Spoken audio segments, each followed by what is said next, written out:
Carrot 1 KG తీసుకోవాలి. Carrot halwa చేసుకోవడానికి. అలానే క్యారెట్ ఈ విధంగా ప్లేట్లు తురుముకోవాలి.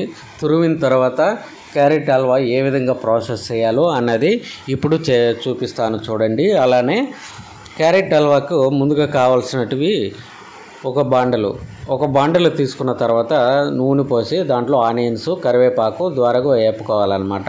తర్వాత పచ్చిమిర్చి వేసుకోవాలి. తర్వాత ముందుగా ఈ క్యారెట్ తురిమిన క్యారెట్ని ఆ నూనెలో వేయాలన్నమాట. వేసిన తర్వాత ఈ ఎగ్ని పొరట్లాగా కొట్టిపోయాలన్నమాట.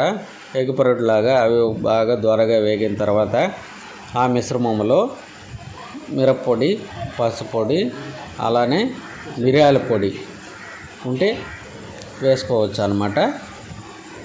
అవి వేసిన తర్వాత ఒక రుచి అనేది ఏర్పడుతుంది. అలా తర్వాత ద్వారాగా గరిటతో అటు ఇటు తిప్పిన తర్వాత ఆ మిశ్రమం మిక్స్ అవుతుంది అన్నమాట క్యారెట్లోకి. ఆ ఎగ్ మొత్తం మిక్స్ అయిన తర్వాత ఏ విధంగా ఉంటుంది ఇప్పుడు చూడండి.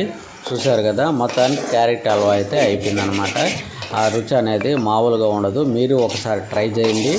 చాలా చాలా రుచికరంగా ఉంటుంది. ఫైనల్గా ఈ విధంగా అయితే ఉంటుంది అన్నమాట. సూపర్.